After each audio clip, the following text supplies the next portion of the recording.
saya tidak mengenal dengan baik nama-namanya aja, ada beberapa ibu, ada beberapa bapak. Karena saya mungkin sudah sekian kalinya untuk masuk Caruban ya. Ada GUP, ada Janji Rezeki, ada apa lagi ya saya tidak tahu ya. Ini ada GBI, saya jadi ingat Pak. Bapak ini menantunya Pak Dian kan ya, Pak Dian Pranoto ya. Ya puji Tuhan, saya jadi ingat sekarang ini ya. Beberapa waktu lalu saya pernah pergi Caruban ke gerejanya Om GBPS yang sudah meninggal itu siapa? Ya Om Sakaria. Ada juga dulu perintisan tahun 80-an mungkin ya, namanya Pak Elia Ismail, mungkin dekatnya terminal situ loh Cik. Ya tadi saya jadi ingat Caruban gitu ya. Jadi sekarang ini saya ketemu lagi dengan saudara, dan saya percaya ini tidak kebetulan kita ketemu dengan Anda. Pasti Tuhan punya rencana yang luar biasa. Yang percaya katakan, ya sesuatu tema yang bagus saudara yang dikirimkan kepada saya. Ternyata tema itu adalah tentang kemurahan, ya kemurahan. Kita melihat ada buah roh, ya bukan buah-buah roh, tapi buah roh. Dan kesatuan buah roh dimulai dengan kata kasih, lalu diakhiri dengan penguasaan diri. Di tengah-tengah itu persis nomor 5. Kalau kita kasih nomor, walaupun itu bukan sesuatu yang dapat dipisahkan, yang namanya kemurahan, saudara ya. Jadi kemurahan ini adalah satu inti dari perkataan Paulus bicara tentang buah roh, Bapak Ibu Saudara. Dari yang pertama disebut adalah kasih, yang terakhir adalah penguasaan diri, dan di atas semuanya itu ada sesuatu yang disebut dengan kemurahan. Ya, apakah kemurahan itu, Saudara? Memang kalau kita mencari terjemahan kemurahan itu dalam bahasa kita, agaknya sepertinya sulit, Saudara ya.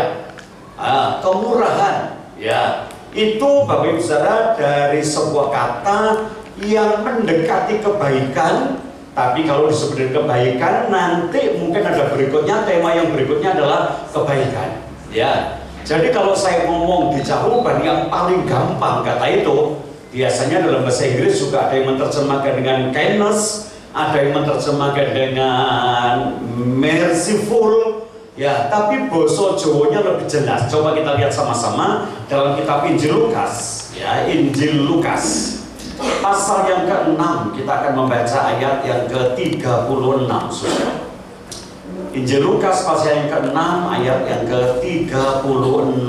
Yuk, kita akan baca bareng-bareng. Nanti ayatnya yang lain saya minta tolong worship leader kita yang membacakannya ya, supaya kita bisa cepat menyelesaikan ini. Lukas pasal yang ke-6 ayat yang ke-36.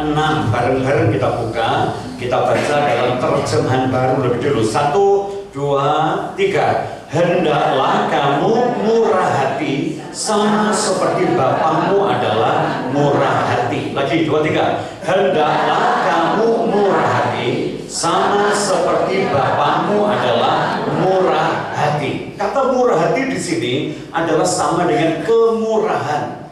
Saya sejak kecil kenal nyanyian ini, tapi toh saya tidak mengerti sampai saya menjadi dewasa. Biasanya kita menyanyi nyanyian sangat lama yang berkata kemurahanmu, terus lebih dari. Nah, Bapak Ibu Saudara, kemurahan. Tapi Alkitab berkata juga, kemurahan itu kalau digantikan satu kata benda, namanya murah hati.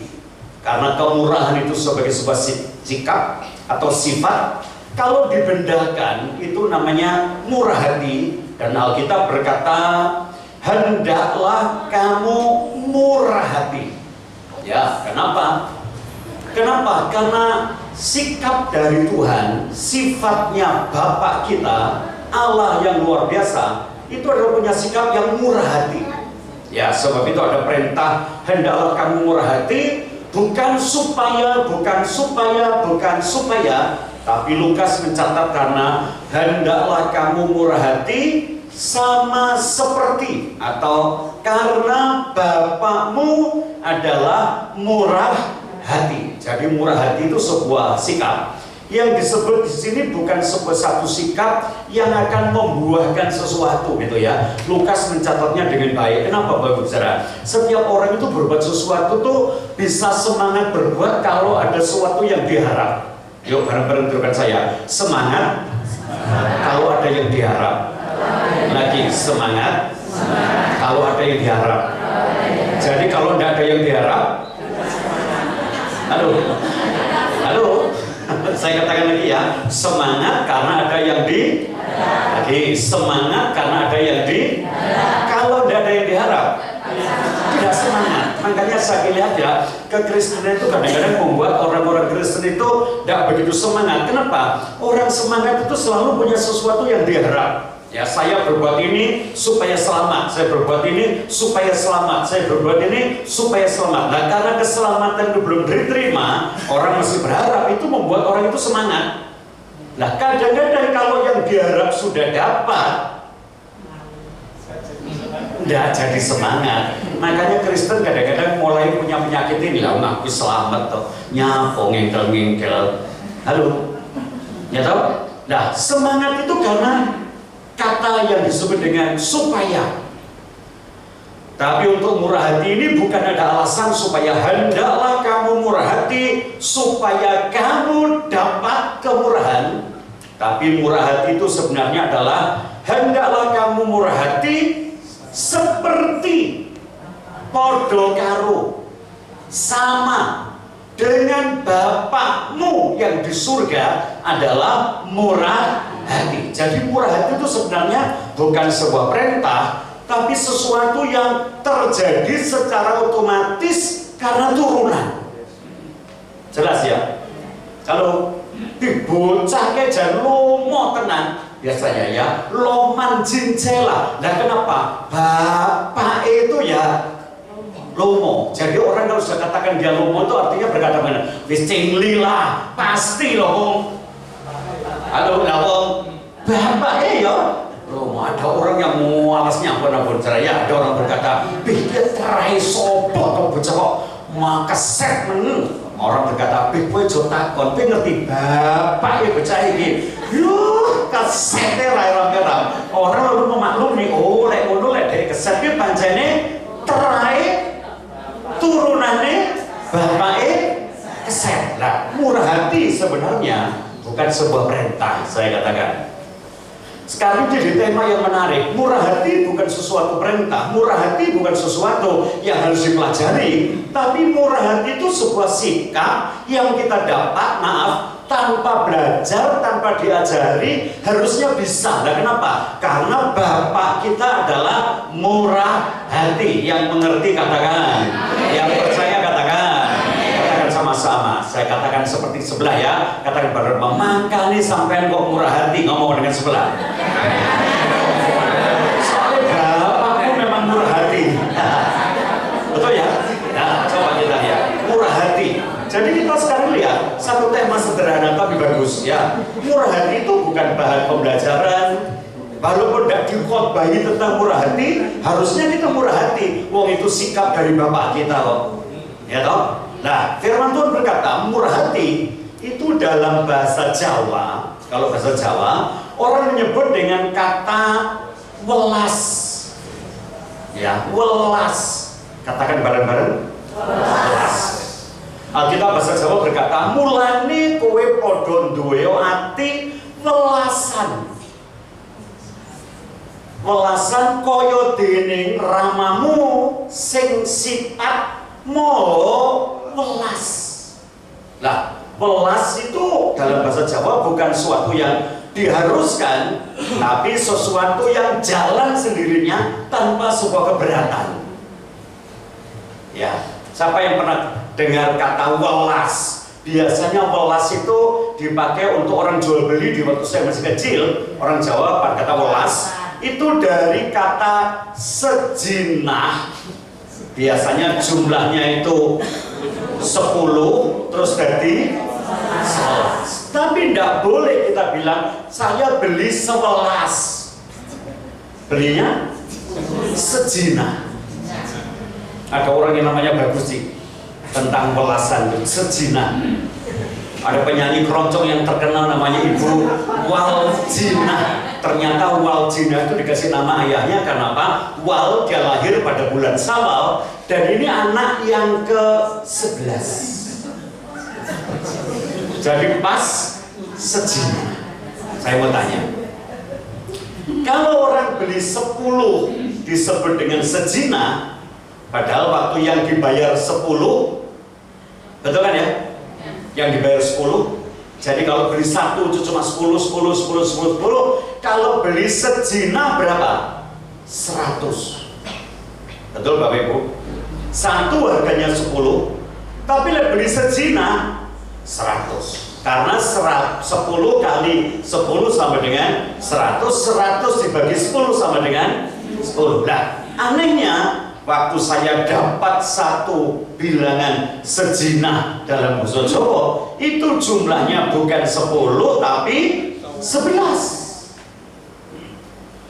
Lah yang satu, kalau saya beli pelem gitu ya, pelem 11 itu saya bawa pulang, saya pamer kepada ibu-ibu, bapak, kak, bu, saya beli pelem ini 10, neng dikai welasan, tahu ya? Sehingga jadi 11, sekarang jumlahnya 11. Saya ditanya sama ibu, lah di antara 10 itu sing di welasani yang mana?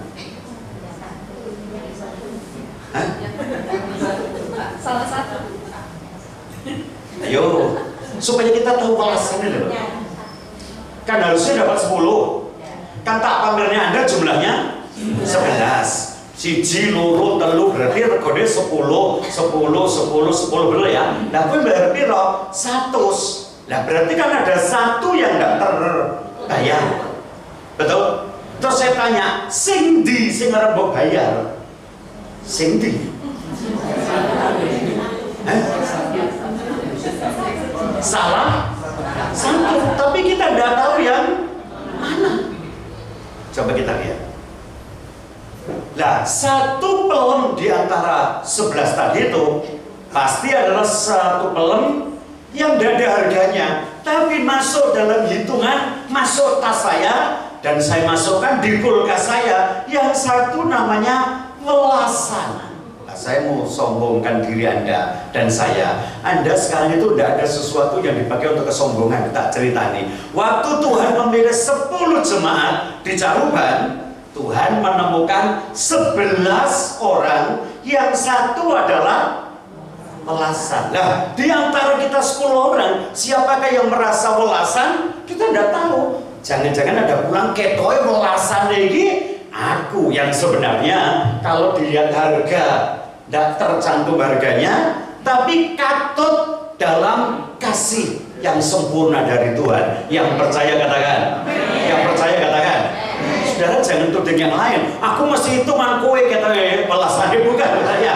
Seolah-olah waktu kita menjadi welasan, kita tuh tidak tahu. Jadi welasan itu adalah tidak masuk dalam sebuah hukum, tapi harus dilakukan. Jadi kalau Anda ke pasar pada zaman-zaman dulu, tidak ada orang beri sejina itu 10, mesti 11. Nah, kenapa 11? Yang satu adalah welasan. Nah, welasan itu yang mana? Tidak akan ngerti Bapak Ibu Saudara. Saya katakan kepada Anda, seperti orang beli 2 atau 3 ekor burung pipit seharga seduit. Jadi kalau ada 2 orang beli 2 ekor burung, itu biasanya diimbui 1 sehingga burung itu jadi 3. Nah, di antara 3 ekor burung itu manakah yang welasan? Di antara 3 itu udah tahu. Ya, jadi kalau dia bisa katut, kalau saya juga bisa katut dalam bilangan orang percaya, saya katakan itu kemungkinan saya ini adalah satu dari antara 10 yang masuk dalam sebuah kategori welasan. Lek dikai rego itu ndak kena rego dipiro. Tapi saya katut. Sadarkah saudara orang Caruban? Kalau Anda mau dikasih harga oleh Tuhan, ketoke regone ora nempel. Nah, kok iso katut jadi anak Tuhan itu kenapa? Karena welasan, karena welas. Makanya kita berkata, mulane kowe padha duwe ati welasan kaya dene ramamu sing sifat moho welas. Kalau dalam bahasa Mandarin disebut begini. 你们要慈悲，你们要慈悲。Kenapa 慈悲？像你们的父慈悲一样。Ini sebuah sikap Yang tidak perlu diajar, tidak perlu dipelajarkan, tidak perlu dikasih tahu. Yang harusnya sikap ini moro-moro ada gitu saudara ya. Sehingga kalau orang itu tanya, loh kok iso ngono? Yo cingli lo, yo pantes to. Wong bapak iki pancene ngono. Halo? Amin. Nah sekarang lihat. Kalau seorang bisa mencapai satu sikap yang punya welas, ya, itu ada sebuah jaminan. Ya, bukan supaya dapat sesuatu kita menjadi orang yang welas. Kita menjadi orang yang murah hati karena memang Bapak kita murah hati. Tapi untuk orang yang murah hati itu ada satu efek samping. Walaupun bukan sebuah tujuan, itu efek samping. Coba kita lihat Matius pasal yang ke-30. Matius pasal yang ke-5, ayat 7. Tolong Pak. Matius pasal 5 ayat yang ke-7. Ya. Berbahagialah orang yang murah hatinya. Berbahagialah orang yang murah hatinya. Karena mereka akan beroleh kemurahan. Karena mereka akan beroleh kemurahan. Berbahagialah orang yang murah hatinya. Saya mau tanya jemaat, siapa Anda yang ingin berbahagia? Amin. Sekali lagi, sopo sing pingin berbahagia. Hebat. Bahasa yang asli berkata, diberkatilah orang yang murah hatinya. Blessing. Makarios, bahasanya Yunani. Jadi orang yang murah hati itu akan berbahagia. Tapi kita tidak dianjurkan supaya bermurah hatilah supaya engkau berbahagia. Bukan. Tapi engkau ini harus murah hati karena bapakmu memang murah hati. Nah, orang yang murah hati itu berbahagia. Jadi bahagia itu bukan sesuatu yang dikejar dengan bermurah hati, tapi bahagia itu merupakan sesuatu yang dipikir, tidak dipikir mesti jadi, karena itu efek samping. Tahu ya? Saudara tidak bisa tidur, misalnya, terus dikasih tahu begini, turu, meremot toh, pelak turu. Nah, Anda kan tidak turu. Loh, pokoknya juga mikir apa-apa. Merem kok sesuk turu, merem terus ndak turu.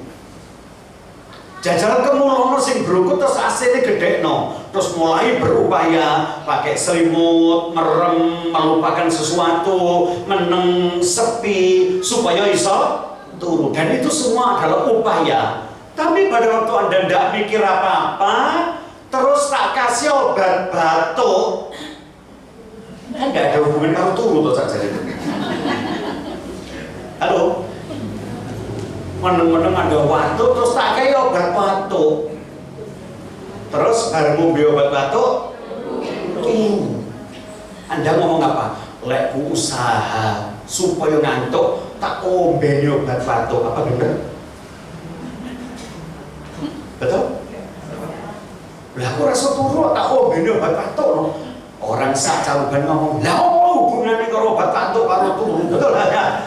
Jadi orang yang tidak mikir, tidak melakukan apa-apa, yang tidak berharap, tapi setiap kali minum obat batuk selalu tidur. Saya pernah merasa salah kepada anak saya yang besar, yang nomor 1. Kenapa? Coba batuk kekel, lalu dia berangkat sekolah. Saya ini lupa, tak kasih obat batuk kuno itu loh, Cik. Namanya gewang, tahu gewang? Caruban ada gewang. Tahu rasanya, mesti ada cungkoyo namanya gewang. Ge itu waktu, wang itu raja. Jadi gewang itu artinya raja batu. Mandi no rame-rame gitu ya.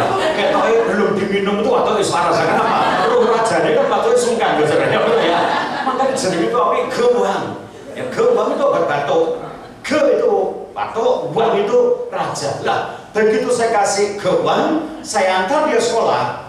Saya tinggal, begitu tidak pulang-pulang sekolah, saya telepon dari ke pihak sekolah, Pak, sekolah wis pulang, anaknya itu udah bangun-bangun dong, kenapa? Turu sedino tangi-tangi. Ya, terus saya tanya, lah kok iso turu ki nyapa? Ya udah karo aku, Pak. Lah kenapa?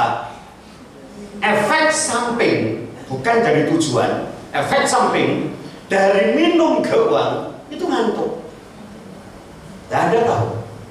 Orang diberkati itu bukan tujuan kita melakukan firman yang disebut dengan berbelas kasihan atau punya welasan atau namanya kemurahan.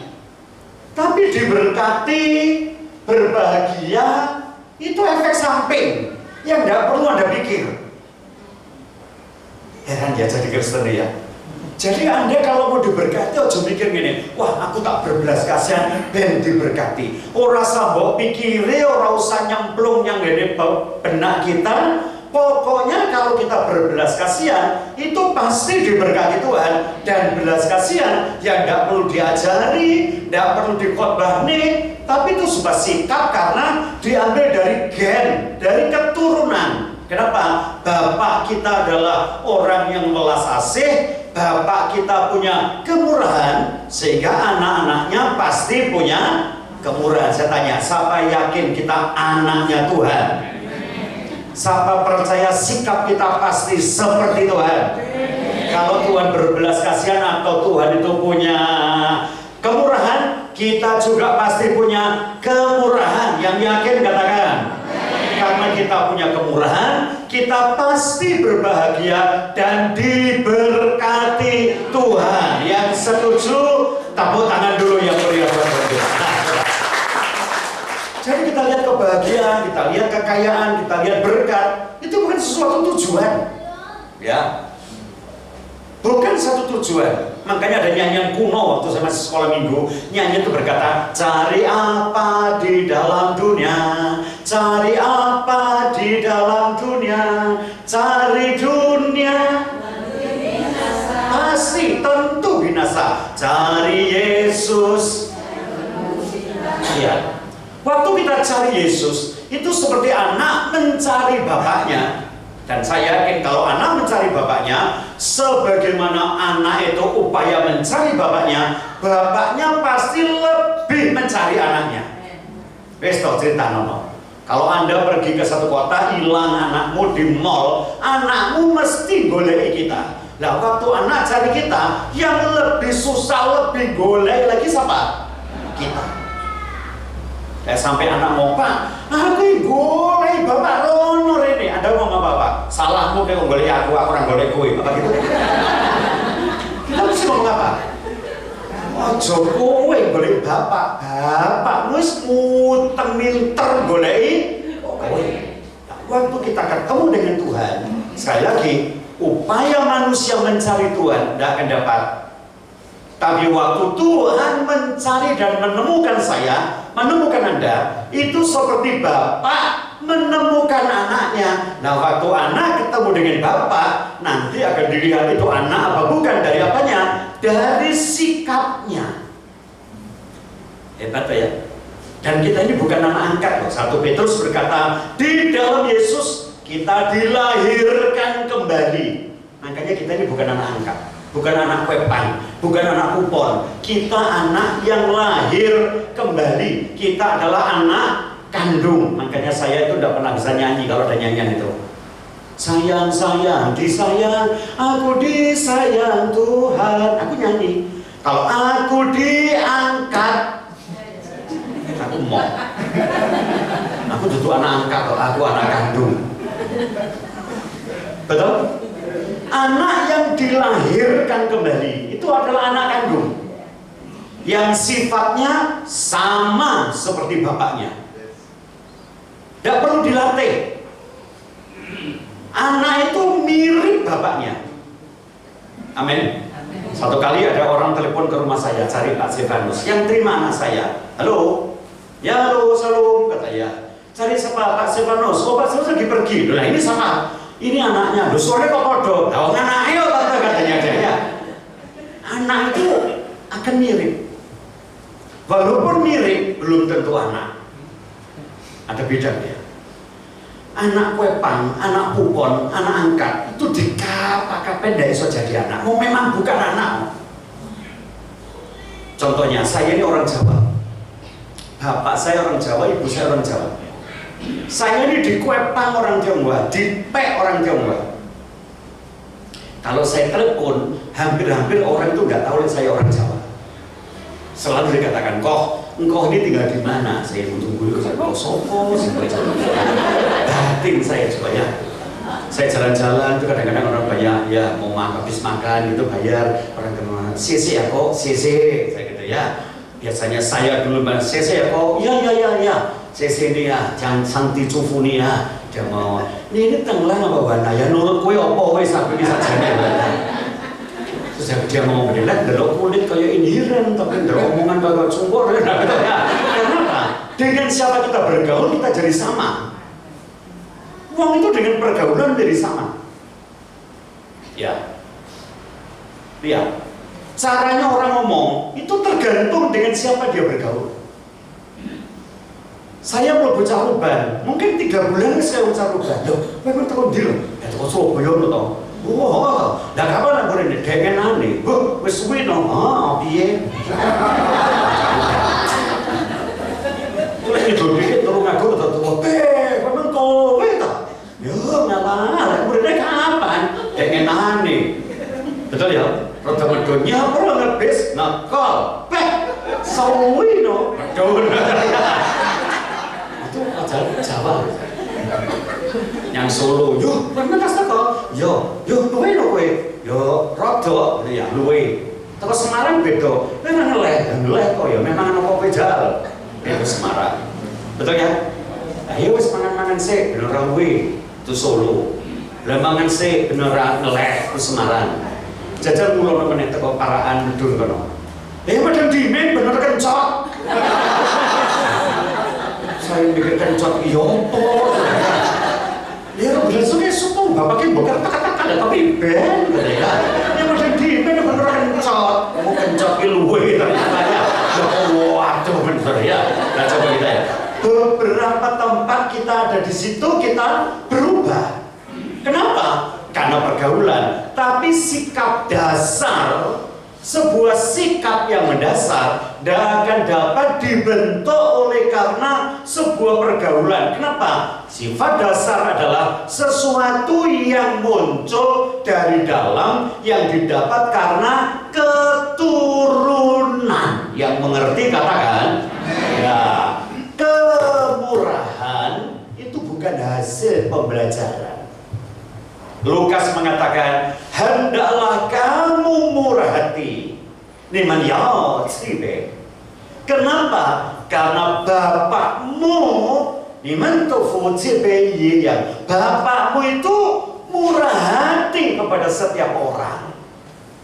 Makanya kemurahan itu sekali lagi saya ulang, bukan karena pembelajaran, tapi karena sikap dasar yang lahir dari sebuah keturunan. Nah, efek sampingnya orang yang murah hati itu adalah diberkati Tuhan.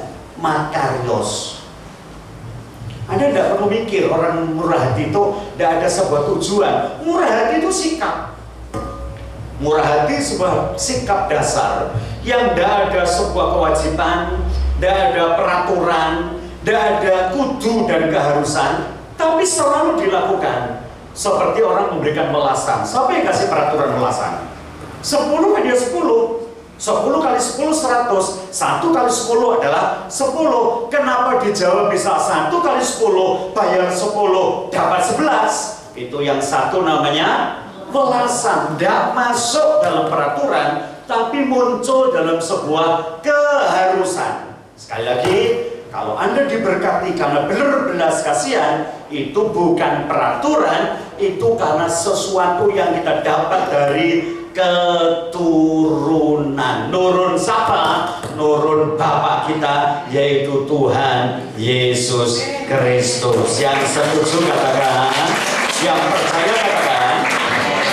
Jauh hari sebelum Yesus, ada seorang raja yang berkata, siapa yang bermurah hati, coba kita lihat Amsal Soleman.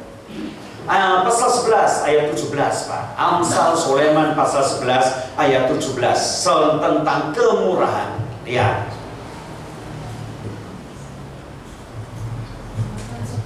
Amsal 11 ayat 17. Ya. Orang yang murah hati. Orang yang murah hati. Orang yang murah hati. Terus Berbuat baik kepada diri sendiri. ya. Tetapi orang yang kejam menyiksa badannya sendiri. Wow, coba Pak ulangi lagi, Pak. Orang yang murah hati. Orang yang murah hati. Terus berbuat baik kepada dirinya sendiri. berbuat baik kepada dirinya sendiri. Terus Tetapi orang yang kejam menyiksa badannya sendiri. ya, orang yang kejam itu menyiksa badannya sendiri. Ya. Ren cita ren. Ya, jadi orang yang murah hati ren cita ren cita ren sang tai si jing. Orang yang murah hati itu sebenarnya sedang mengasihi, sedang berbuat baik, tidak kepada orang lain, tapi kepada siapa? Dirinya sendiri. Sanren teren rohai ciren. Orang yang jahat kepada orang lain itu dia membenci dirinya. Satu kali saya pernah pergi di satu kota. Kota itu cukup bagus tapi mencekam, namanya kota Praha. Ya, Praha itu di Eropa Timur. Ya, Eropa Timur.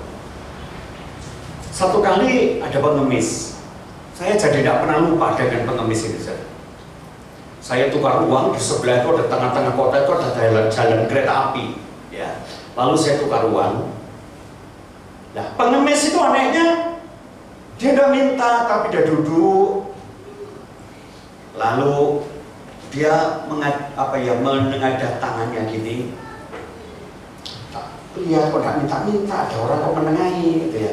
Sekali-sekali cuma saya dengar dia ngomong bahasa Inggris, give me money please, $1 please. Tidak ada orang ngasih sama sekali. Kenapa? Lalu dia ngemis, ngomong give me money please gitu ya. Begitu saya habis tukar uang, saya keluar, tak delok wong ngemis ini. Sepertinya belum dapat apa-apa. Nah, saya ini mau cari neng di wong sing ngekei duit yang wong ngemis itu. Ternyata 2 atau 3 langkah menurut saya baru ada tempat orang ngasih uang. Nah, di depannya panci yang kosong tempat orang ngasih uang itu ada kacanya. Iki opo neh gitu ya. Jadi ngemis nang kene mlaku rada adoh itu baru ono kocone terus ada tempat ngasih uang. Saya mulai ambil recehan yang dari tukar uang itu, tak kasihnya dia. Kan saya mesti jalan ke situ.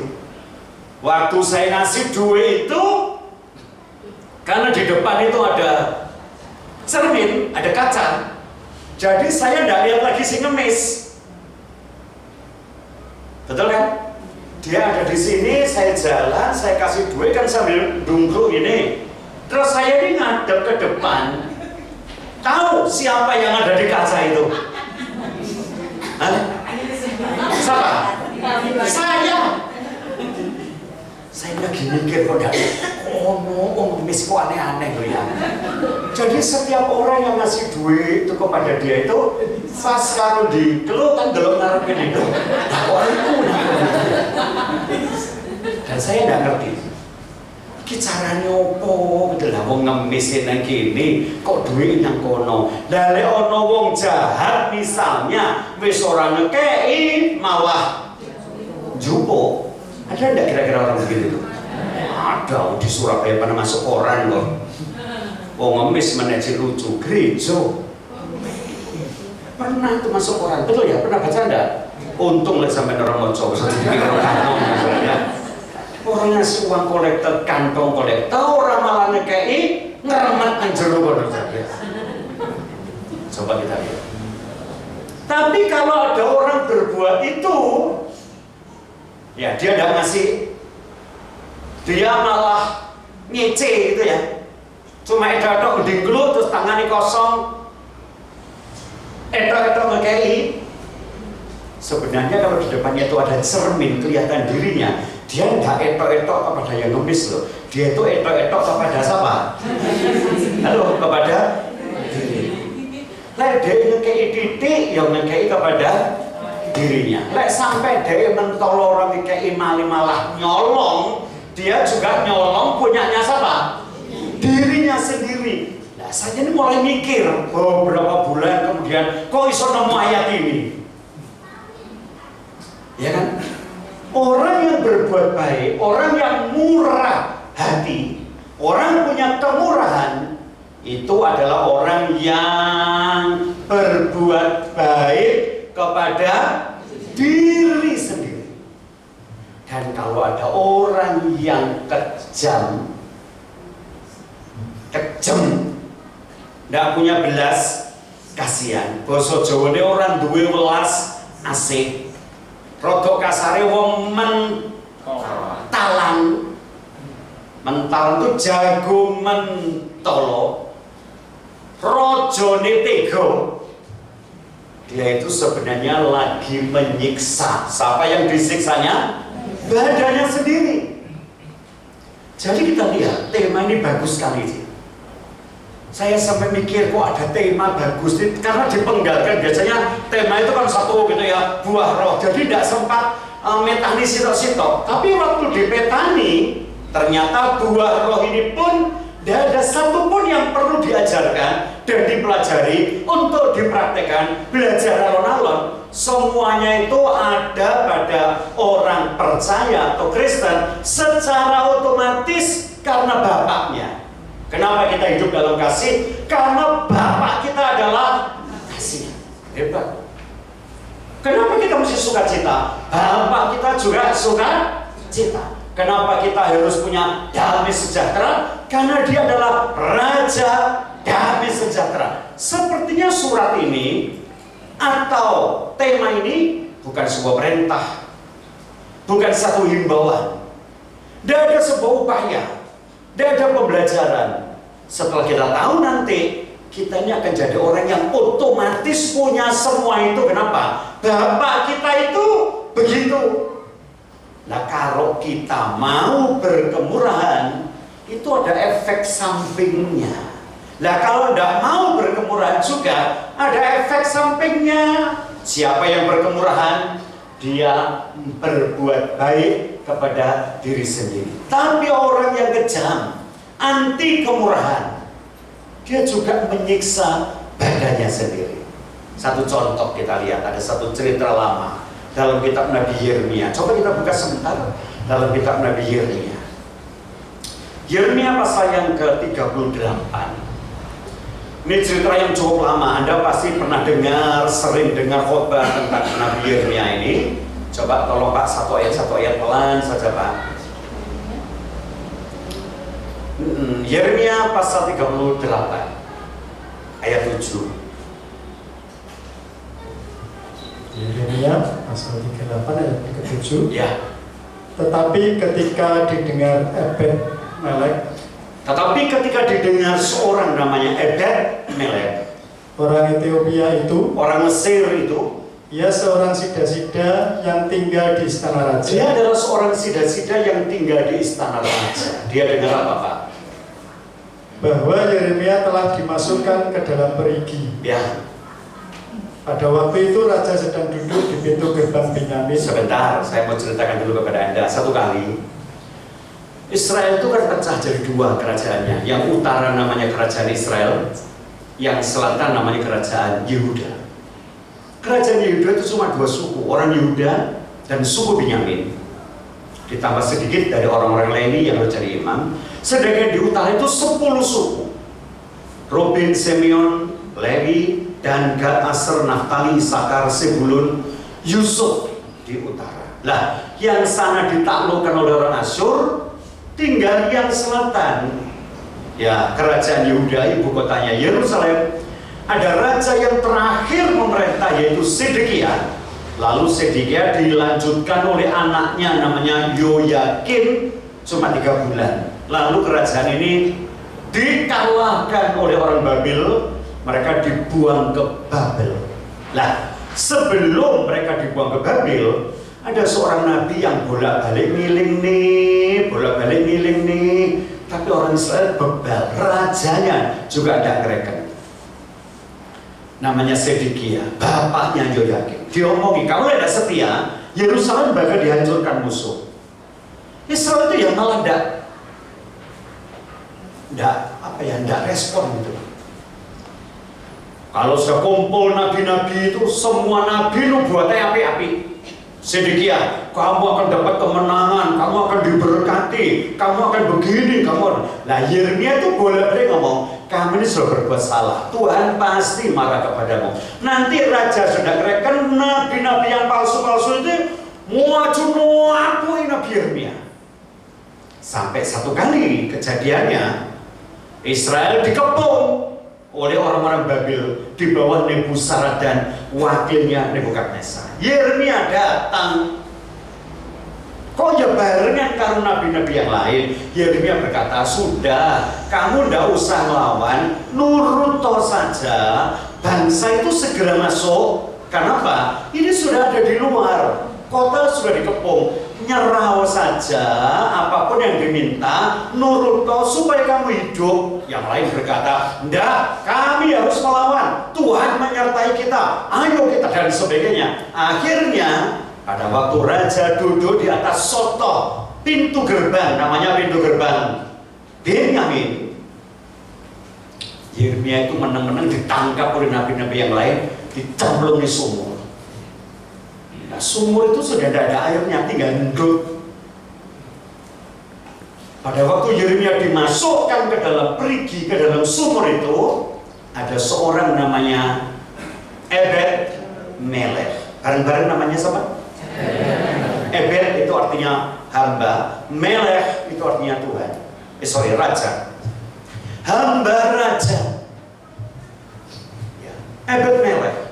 Tapi anehnya, Ebed Melech ini bukan orang Israel, tapi dia adalah seorang Ethiopia, orang Mesir bagian barat yang menjadi sida-sida. Maaf, sida-sida itu bukan pekerjaan yang dilamar orang. Kenapa? Sida-sida itu bisa jadi dari seorang tentara yang gagah perkasa, lalu dikalahkan oleh satu negara, ditawan, dikebiri. Orang laki-laki ini dijadikan penjaga puri untuk para putri raja. Ya, orang yang dikebiri. Tapi kalau lihat namanya, ini nama Israel. Bahasanya bahasa Ibrani, Ebed Melech, hamba raja, tapi orang Mesir. Jadi kelihatannya bukan namanya sendiri ini, orang Mesir yang sudah dikalahkan, setelah dikebiri dia jadi seorang sida-sida, dia tidak punya nama, disebut hamba raja, Ebed Melech. Nah, dia dengar bahwa nabi namanya Yeremia sedang dimasukkan ke dalam sumur. Coba perhatikan ayat berikutnya, Pak. Maka keluarlah Ebed Melech dari istana raja itu, lalu berkata kepada raja, ya Tuanku Raja, perbuatan orang-orang ini jahat dalam segala apa yang mereka lakukan terhadap Nabi Yeremia. Orang-orang Israel, orang-orang Yehuda itu jahat itu Raja kepada Nabi Yeremia. Terus? Yakni memasukkan dia ke dalam perigi. Yakni memasukkan Yeremia ke dalam sumur yang kering itu. Ia akan mati kelaparan di tempat itu. Dia akan mati loh nanti kalau lama-lama di situ. Sebab tidak ada lagi roti di kota. Sebab di kota tidak ada lagi roti. Lah kenapa? Ada ladang, ada rumah. Lah antara ladang dan rumah ada pintu gerbang. Sudah ditutup, di luar dikepung musuh. Sudah tidak ada bahan makan.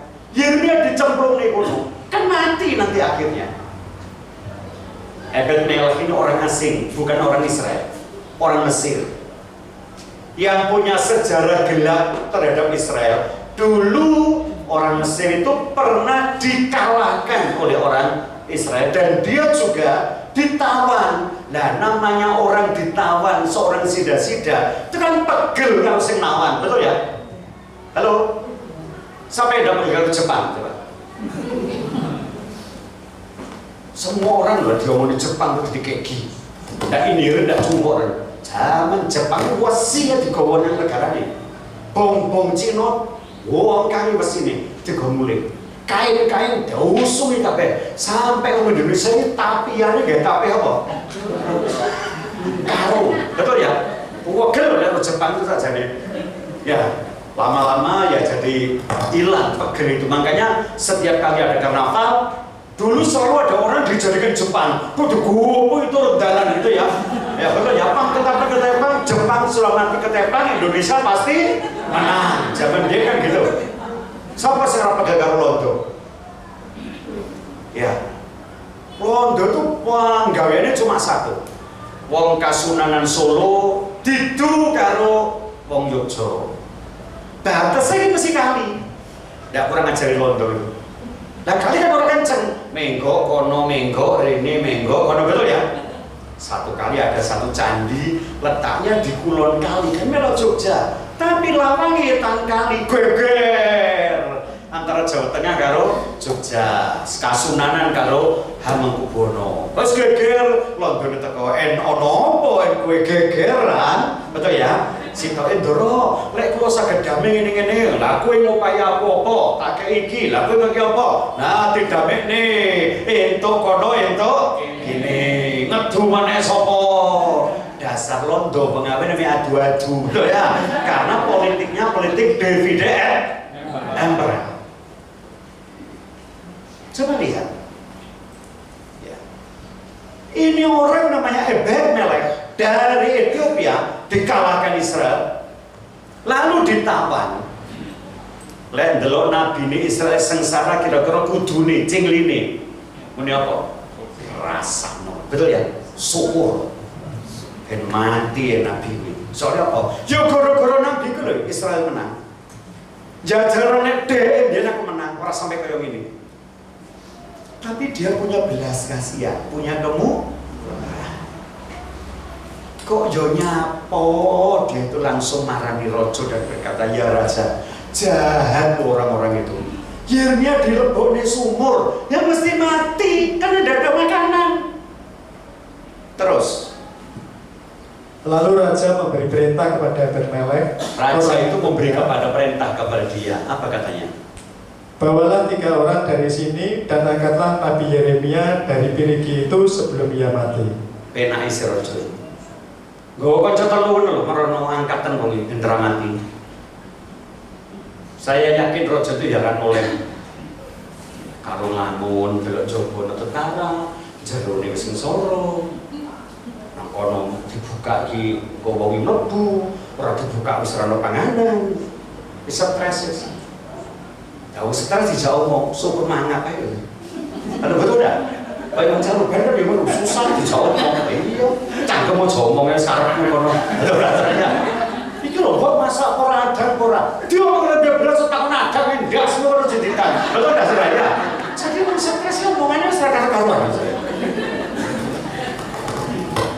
Ngomong di sebelah kok stres. Kok stres omongannya seragam karuan. Ngomong lek aja susah. Kok susah lambene gladrah. Susah kok lambene mesti gladrah. Menang-menang ambak gede. Timbangan urip bongko wis kan. Moro-moro ngomong pasti susah. Enggak susah orang ini. Makanya hati-hati, wong susah itu hati-hati. Nek sing bener aja susah. Wong susah lambene gladrah. Betul? Makanya hitungannya wong itu mesti susah kalau mati itu cerdak. Wong Jawa ngomong sandang pangan bejo loro pati cedek. Tengah ngomong apa? Senlau ping kusu atau senlau ping seku. Susah kalau mati tonggo. Wong sing susah mesti ndang mati, neng dia mati mesti ana wong susah. Betul enggak? Ya ngomong sebelah aja lari aja susah. Wong susah ndang mati. Ayo no. Jaminan sebelah aja susah. Wong susah ndang. Saya itu wedi diulang-ulang kenapa? Aku dilihat ada pulang, terus cerita yang suami istri semua teko itu kok dia mana persekutuan. Neng dina tuh kok biasa gitu. Ngomong apa jadi pendeta? Jadi pendeta. Udah gue ndang mati. Aku susah. Aku sudah bilang aku susah. kebalik. Ini orang punya belas kasihan. Raja yang bertanggung jawab, jawab itu syukur jawab. Ya tulungan apa nentasen barang ndak mati. Gawa kanca ngono. Piro Pak kancane? Gawa telu ngono. Terus piye carane nulungi ora diomongi. Tapi orang yang punya belas kasihan selalu ketemu cara untuk nolong. Amin. Yang penting hatinya dulu punya belas kasihan. Hati itu yang punya kemurahan sih. Nemu akal, dia tak akal itu. Ebed-Melek membawa orang-orang itu dan masuk ke istana raja. Orang-orang itu dibawa oleh Ebed-Melek masuk istana raja. Ke gudang pakaian. Ke gudang pakaian. Dulu toko bintang. Ini gudang pakaian. Terus di tempat perbendaraan. Tempat perbendaraan. Godanya apa Pak? Dari sana ia mengambil pakaian yang buruk-buruk. Dia mengambil pakaian yang buruk-buruk. Apa bahasa Jawa pakaian buruk-buruk? Gombal. Terus? Dan pakaian yang robek-robek. Pakaian yang robek-robek. Lalu menurunkannya dengan tali. Lalu diturunkannya ke dalam perigi itu dengan tali, dengan tampar. Terus? Berserulah Ebed-Melek, orang Ethiopia itu. Apa katanya? Kepada Yeremia, taruhlah pakaian yang buruk-buruk dan robek-robek itu. Taruhlah pakaian ini, gombal-gombal iki, Nabi. Di mana? Dibawa ke tiakmu. Dibawa ke tiakmu, Nabi. Nengju ngisore kelekmu, ganjelen karo gombal-gombal iki. Terus Yeremia pun berbuat demikian. Yeremia pun manut di dalam perigi dalam sumur itu, keleknya diganjel karo gombal-gombal itu, lalu diikat dengan tampar. Terus Pak. Kemudian mereka menarik dan mengangkat Yeremia dengan tali. Lalu diangkatlah Yeremia dari dalam perigi itu. Demikianlah Yeremia tinggal di pelataran penjagaan itu. Lalu ditaruh di depan pos jaga. Coba kita lihat. Apa yang membuat Ebed-Melek menolong orang yang namanya Nabi Yeremia? Karena dia digerakkan oleh apa Ibu Bapak? Kemurahan. Belas kasihan. Ini apa? Pada-pada dia apa? Nah, ditulungan sapa sing nuntut dhewe? Pernah apa yang duduk apa-apa? Dia orang Mesir, dia orang Mesir, Yeremia orang Israel, seje bangsa. Ndak ditulungan apa-apa. Tapi orang yang digerakkan belas kasihan tidak akan pernah berhenti sebelum dia dapat menolong orang. Piye carane? Engko Gusti sing duduhi carane. Yang penting punya hati dulu menolong orang. Lah kok iso wong itu nolong? Tuh ndak punya belas kasihan ndak bisa. Lah kok duwe belas kasihan? Pasti Tuhan yang memberikannya. Yang setuju tepuk tangan dulu yang meriah buat Anda. Anda pernah ndak kepingin nolong orang walaupun Anda perlu pertolongan? Pernah? Ada orang susah terus pengen nulungi. Terus ngomong karo anak, ibu kok pengen nulungi? Ibu nyapa kau ngomong kerapopo? Kowe dhewe perlu tulungan nyapa nulungi wong lho. Jenenge kepingin tuh ya mesti. Nah kalau kepinginan itu terus dilakukan ya, pasti ada cara. Amin. Saya pernah ngalami dari Caruban. Dari Caruban saya pelayanan dari Sabtu. Ya, saya mesti pergi ke Solo. Sampai Solo tuh balik lagi belum ada tol. Ya. Balik lagi lewat Caruban, terus lewat Nganjuk. Waktu itu macet Nganjuk itu. Dari kota sampai daerah alas-alas yang ono warung tengah pinggir alas betul betul tawon itu apa namanya itu ke Saradan. Macet. Nah itu kan ada garis nyelip titik kan ketangkap polisi. Marka itu ya, pasti ini mau Caruban itu. Dan dia nampak dulu sekuatir ketir cara orang nyelip ke susu nyelip mesti kena dan carane sopo sing ngasih tahu mesti dibrit dan kono. Kau weduk-weduk kan itu, panas. Namanya AC mobil saya itu tak gede orang kerosok. Sopir saya nyetel Pak Guru Rohani Kristen sampai tak mau. Wis paten nono kuping kuku soro-soro koyo panas, apa cilik ngono lho, dong, terus dicilik ini. Nah, pas mencolot rel itu loh, kan ada warung sebelah kiri, habis bedok tawon karena ada warung lagi gede gitu ya, kita tuh main ke situ mau makan. Nah, kok kita mau nyambut gendang rel,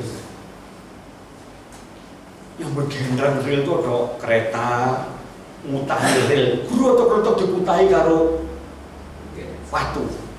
Nanti orang-orang tuh lari pak, di rakane watu itu terus nunggu. Terus saya ini kalau bawa tasik datang, lho pak, pun mantun toh, mantun apa pak gitu ya, enten apa mantun. Nah terus ada gini tosin ale, mungkin keretanya ini pun mendet nale, terus disok nale, terus dirakani nale, sendiri kekering sampai hilap, panas kemplah-kemplah ya. Terus saya ini yang tadi itu mentelung yang tadi gludrek perkara panas, AC ini miskin, jadi bersyukur gini. Aku neng jero monitor cek nyocot tapi betul-betul. Nah, wong iki terus piye rasane sing neng dhuwure apa? Tapi kok rusak ya. Saya tanyanya tadi yang jam pinten, Pak? Di jam sekawan, di setengah gangsal. Enggak mandore kan liwat to, Pak. Direksi ini terus nang wes entek sesuk langsung. Lah hitungane pire? Hitungannya nggih pinten sing disok niku terus ngeratakan pinten terus dibagi yang sak pinten iki. Terus aku ki eling nang kono ki ana envelope teko caruban. Tak jupuk. Tak dum. Sak lembar ning ril. Aku ada yang tanya ini. Pak ini saking partai nopo jadi. Tak jadi duit orang kok nama tuh malah takon partai nopo. Partai nopo? Ya mboten enten partai ya Pak. Lho, dah sing ngangken sinten? Sing ngangken kula niki ati kula niku Pak. Ningali penjaringan kok soronen duwe atus-atus ki cekel. Cowok kedirat ngene kok ana sing brebes mili kok ngono. Yo Pak, sampai padha ngaken sugih nggih Pak. Aku ngomong aja ndongakne aku ki walaupun urung sugih wis rada sugih betul ya. Sampai kan 12 lho ya. Aku iki awakmu dhewe ben ndang sugih ya. Nek aku aja ditungane aku ki senajan urung, tapi wis rada gitu lho. Ya jatuh ya. Wis tau wis ora apa-apa, dicekel dhewe. Baru tahu saya kenapa uang ini 14 uang. Nah aku kira sitok. Uang ini masih 14 sih, soalnya jumlahnya 15 kali sitok. Ya dulu aku, ya dulu ada. Loh penjara ini dalamnya pundi. Kalau saking Malang, dan ini mau saking pundi, saking Solo. Yo Pak, saestu kalau dongan menjadikan sehat, balamnya wakai malah dongane. Wis ngene adil, yo padha ndonga bareng wis. Ya, nanti gede-gede itu dengan tangan saya sini gitu ya. Saya mulai berbahasa Jawa untuk mendoakan mereka. Ngomong duh Gusti Allah kawula wonten swarga, kalau suwan wonten arsa paduka duh Tuhan, kawula nggih matur sembah nuwun dumateng paduka nggih paduka paring berkah dumateng kawula sami mereka ngomong nggih. Contoh keselamatan brokoan dulu. Sampai amin, tahu susah. Pada waktu saya melakukan itu, digerakkan hati saya. Saya tidak perlu tanya, kuwi wong opo, agamane opo, bangsane opo. Halo betul ya? Karena yang menggerakkan apa? Belas. Seperti Ebed Melek. Nah, tahu. Karena Ebed Melek itu menolong Yeremia maju satu pasal 39 ayat 15 kalau Pak. Setelah Yeremia diselamatkan, apa yang terjadi?